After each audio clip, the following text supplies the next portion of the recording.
नमस्कार, DD news पर आप सभी दर्शकों का स्वागत है। आप देख रहे हैं हमारा सांकेतिक समाचार। मैं हूं साइमा खान और मेरे साथ है मेरी सहयोगी बीना सिंह। नजर डाल लेते हैं सबसे पहले हेडलाइंस पर।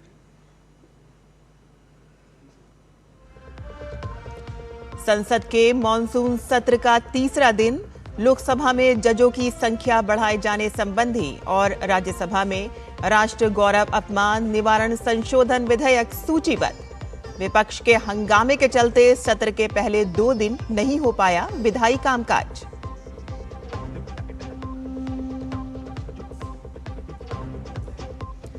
राष्ट्रपति द्रौपदी मुर्मू की उत्तर मैसेडोनिया यात्रा, स्कोप्जे म्यूजियम में गांधी जी की मूर्ति का करेंगी उद्घाटन। उत्तर मैसेडोनिया में संसद को किया संबोधित, बढ़ते द्विपक्षीय संबंधों को और मजबूत करने पर दिया जोर।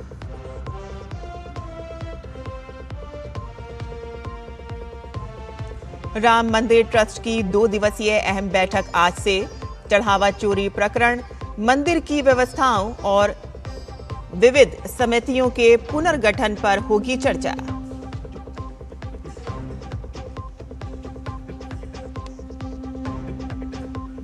विदेश मंत्री डॉक्टर एस जयशंकर आज से फिलीपींस के दौरे पर।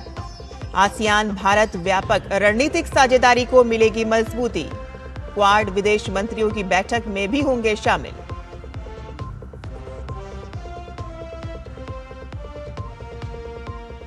और भारतीय नौसेना आज करेगी स्वदेशी ASW युद्धपोत मालवन को औपचारिक रूप से नौसेना में शामिल।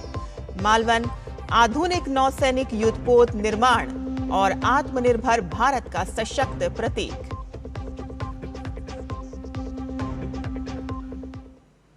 और अब समाचार विस्तार से।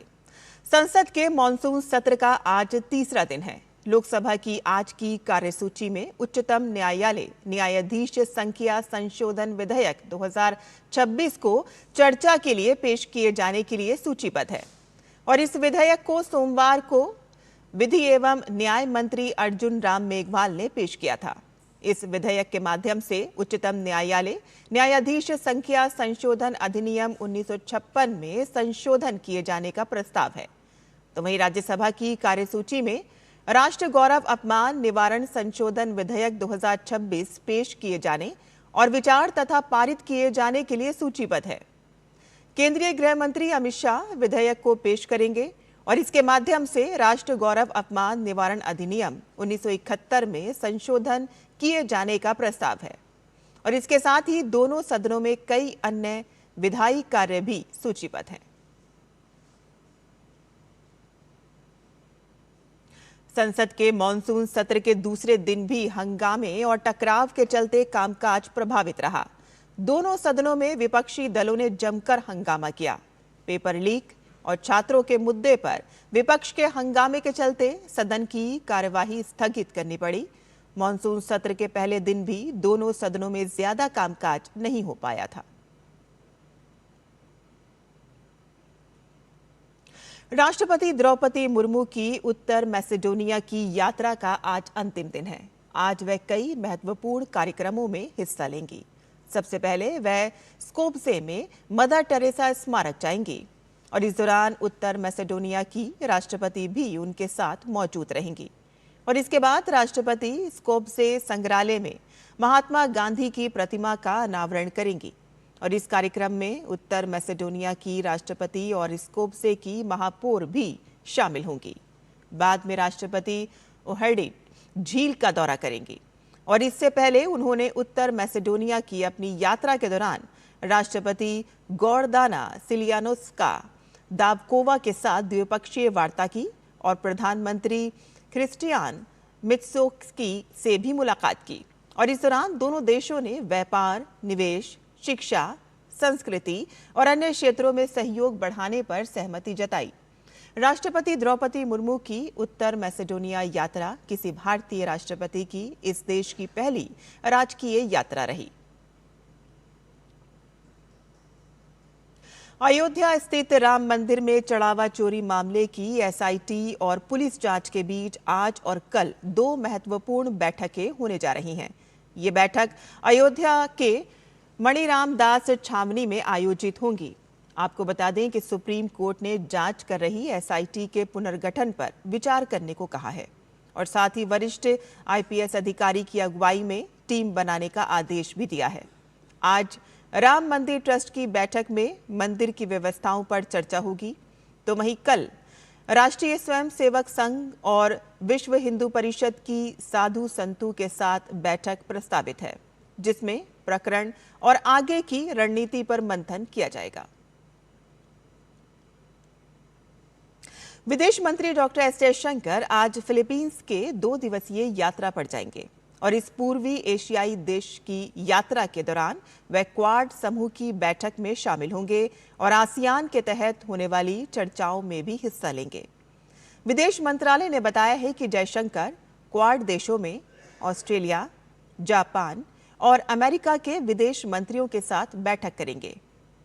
मनीला यात्रा के दौरान डॉक्टर एस जयशंकर आसियान यानी कि दक्षिण पूर्वी एशियाई राष्ट्रों का संगठन देशों के मंत्री स्तरीय बैठकों में हिस्सा लेंगे और इसमें खास तौर पर आसियान भारत, पूर्वी एशियाई सम्मेलन और आसियान क्षेत्रीय मंच की बैठकें शामिल हैं।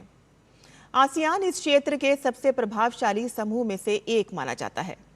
भारत और अमेरिका, चीन, जापान और ऑस्ट्रेलिया सहित कई अन्य देश इसके संवाद साझेदार हैं। विदेश मंत्रालय ने जयशंकर की यात्रा के बारे में कहा कि ये यात्रा एक्ट ईस्ट नीति के तहत आसियान के साथ भारत के बढ़ते जुड़ाव को रेखांकित करती है और आसियान भारत व्यापक रणनीतिक साझेदारी को और मजबूत करने की हमारी दृढ़ प्रतिबद्धता को दोहराती है।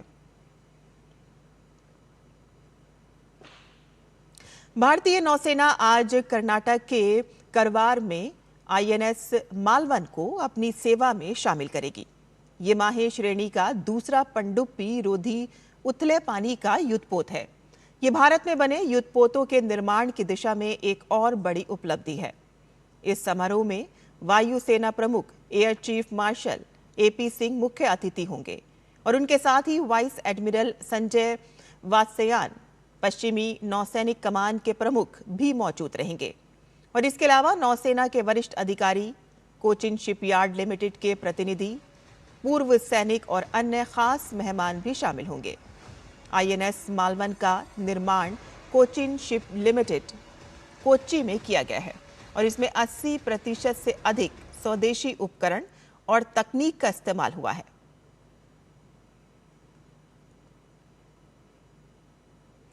पश्चिम एशिया में जारी संघर्ष थमने के बजाय और लंबा होता नजर आ रहा है। दोनों तरफ से लगातार सैन्य कार्रवाई जारी है और इसी बीच अमेरिकी सेना ने दावा किया है कि उसने लगातार 11वीं रात ईरान के सैन्य ठिकानों पर जोरदार हमले किए। अमेरिकी सेंट्रल कमांड के मुताबिक ये सैन्य अभियान अंतर्राष्ट्रीय समय के अनुसार रात 11 बजे शुरू किया गया था। अमेरिका का कहना है कि इन हमलों का मकसद हॉर्मुज के समुद्री रास्ते में व्यापारी जहाजों पर मंडरा रहे खतरे को खत्म करना है। इस पूरी सैन्य कार्रवाई पर ईरान की तरफ से अब तक कोई आधिकारिक बयान सामने नहीं आया है। और खेल की खबरों में चाइना ओपन के पहले दौर में भारत की पीवी सिंधु का सामना भारत की ही उन्नति हुड्डा से होगा। हाल ही में जापान ओपन जीतने वाली सिंधु अपनी शानदार फॉर्म बरकरार रखना चाहेंगी। जापान ओपन में सिंधु ने शानदार प्रदर्शन करते हुए पूरे टूर्नामेंट में एक भी गेम गंवाए बिना खिताब जीता था। तो वहीं चाइना ओपन में पुरुष एकल के वर्ग में भारत की उम्मीदें लक्ष्य सेन पर टिकी होंगी। पेरिस ओलंपिक के सेमीफाइनलिस्ट लक्ष्य सेन पहले दौर में जापान के यूशी तनाका से भिड़ेंगे। वहीं चाइना ओपन के पहले दौर में भारत के आयुष शेट्टी का मुकाबला इंडोनेशिया के अलवी फरहान से होगा। और इसी के साथ ही हमारा यह सांकेतिक समाचार यहीं खत्म होता है, लेकिन आप देखते रहिए डीडी न्यूज़ और मुझे और मेरी सहयोगी बीना सिंह को अनुमति दें। नमस्कार।